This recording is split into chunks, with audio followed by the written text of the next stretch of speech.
The early preview of the upcoming Mariner class in the Lord of the Rings Online just wrapped up, and I had a chance to dive into the class, its gameplay, its mechanics, and even aspects of its builds and lore. Today, the focus is going to be on the Mariner gameplay, its specs, and how it fits into LOTRO.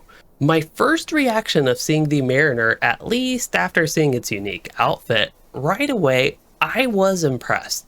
The Mariner just had a level of polish and completeness that I honestly did not expect. So why were my expectations lower? Well, because of similarities to the early Brawler preview back in 2021 as we were getting ready for the Gundabad expansion. The Brawler was very unfinished in the early preview, and it didn't feel like a fully fleshed out class in terms of gameplay and mechanics. That wasn't necessarily a bad thing that we got to test the Brawler so early, but a downstream result was the Brawler feeling very unrefined upon full release. By comparison here, the Mariner is already in a state that is as good or even better than the Brawler felt on full release, and that is what impressed me the most as I had my first exposure to the class. And really, it's just hard to understate how good it felt to see the class was already at a level of polish that makes me think it actually did not skip alpha testing. But really, that wasn't it. I also was impressed with the design of the Mariner. There was actually quite a bit of familiarity from other classes such as the Runekeeper, the Captain, and even the Brawler, but also classes like the Burglar and the Lore Master. Even though some aspects of the Mariner immediately reminded me of these other classes, it was also immediately obvious that the Mariner is truly unique in LOTRO. First off, just with their weaponry, their main weapon is a sword with a dagger offhand, or you could use another sword offhand. They also use medium armor, but for their main stats, actually agility, might, and will all provide useful stats. Agility currently gives the highest damage value, while will gives the highest utility value. But for gameplay, at the basics, the Mariner uses a balance system like the Runekeeper's attunement system. On one side you have fore, and on the other you have aft. So like any seafarer, Mariners can go forward, which gives you bonuses to damage, or they can go aftward, which focuses more on defense and support. Unlike attunement though, you do not consume your fore and aft. Instead, if you go too far forward or aftward, you lose balance and become stunned. While abilities emphasize you lean one way or the other, you must also stay balanced to avoid becoming stunned. Finishers tend to push you further in one direction, so they can be powerful, yet you must take care with them. Now, where it gets a little bit more complex is with the swordplay mechanic. This is kind of like a combo system. It's not much like the Ward and Gambit system, and it reminds me a bit more of the Brawler setup and finisher system, yet it's a bit different than both of those. Most of your damaging abilities that attack with your sword and a portion of your defensive abilities actually interact with the system. These abilities will alter some of your other abilities, so for example here, we have one of the basic abilities that's called Thrust. So Thrust makes an ability called Advance apply a bleed, so it adds that special effect to Advance. Well then, Advance itself has its own swordplay setup, and that it increases the finisher skill damage and increases the magnitude of another ability's effect. So this might all sound complicated here, but essentially abilities can combo with each other, leading to powerful sequences of multiple abilities. I'll save the dirty details of that for future videos when the class is even more refined than it is now in the first beta preview. But aside from the swordplay mechanic, the Mariner also has a really interesting kit of just utility and support abilities.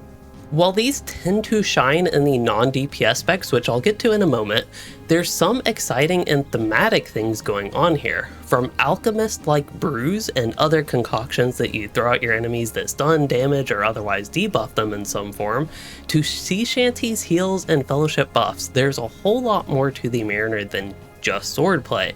Breathing the north wind, the west wind, and even the south wind, but importantly not the east wind. All that makes you feel like a seafarer, even if you are, well, the basically always fighting on land. And digging through your haversack to find treasures makes you feel like a pirate in addition to all the other, say, bomb-like abilities that aren't actually bombs. And really, there's a lot of different things going on with the Mariner, but not in a bad, disjointed way.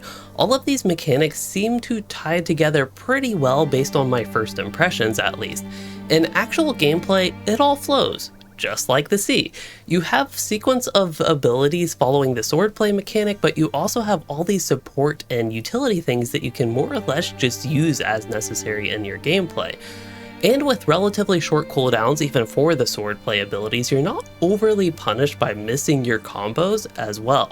And really with the Mariner gameplay, to not start repeating myself too much at least, I'll just say that the Mariner has been a lot of fun to play so far and could be a contender for one of my top classes heading into the Corsairs of Umbar expansion. So at this point we have the Mariner in its gameplay and mechanics, but what about its specializations, you ask? How do these fit in with its gameplay and into LOTRO as a whole?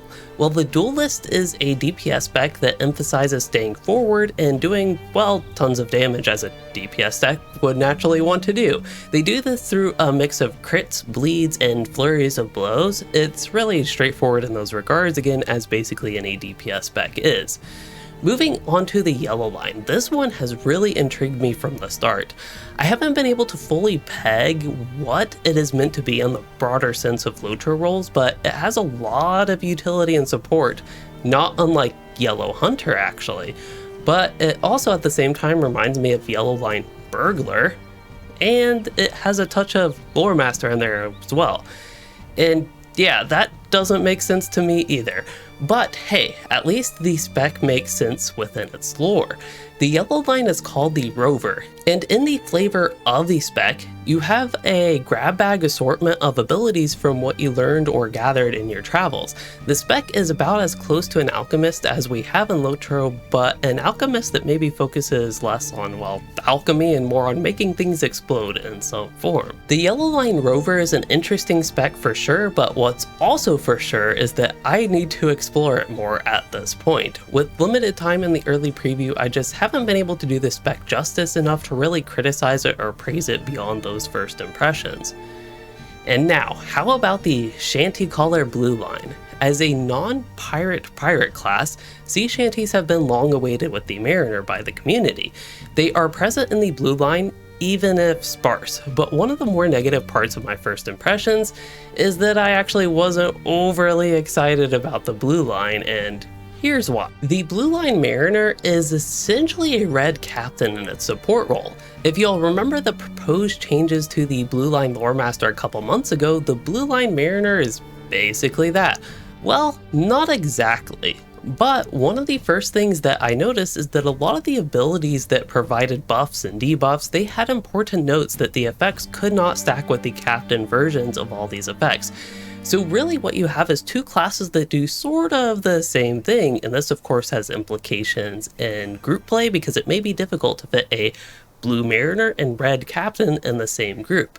The idea of doing the exact same thing to such an extent that you provide the same buffs as another class and that these buffs cannot stack is one of the important reasons that I dislike the proposed changes of the Blue Line LM that we had from a while back. But all of that said, Blue Mariner is not exactly the same as Red Captain. While some of the buffs do work the exact same, other buffs and debuffs do work a bit differently, so there is some uniqueness there, and of course, the constraints to abilities and buffs are based on the Mariner class and its mechanics, which are definitely not the same as the Captain's. So while my first impression was not as positive as the red and yellow line, this type of design I don't think is inherently bad, and it doesn't like just make the Blue Line Mariner a bad spec or a poorly designed spec at this point. It just has some support overlaps that result in extra group composition restrictions that I personally tend to not like. So at this point, I am not giving any judgment on the Blue Line Mariner being a failure. I'm not designating it as such, but I'm also not ready to cheer it on as a victory, which I'm much more ready to do so for the Red and Yellow Line. And really, I would be curious what you all think of the overlap between Blue Line Mariner and the Red Line Captain. Do you think it's a good thing or not? Would you perhaps prefer it being a support as it is now, but without the restrictions of buffs being unable to stack with the same Captain buffs? This might require some rebalancing, but my first reaction is that I would tend to prefer that. Also, I would like more sea shanties and longer lasting sea shanties for that matter. That would be nice.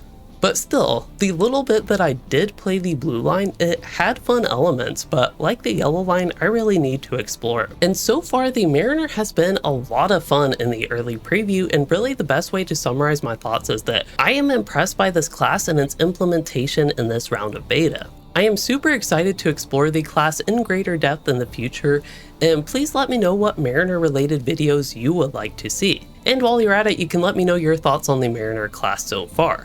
As for this video, if you enjoyed, don't forget to like and subscribe, and thanks for watching everyone.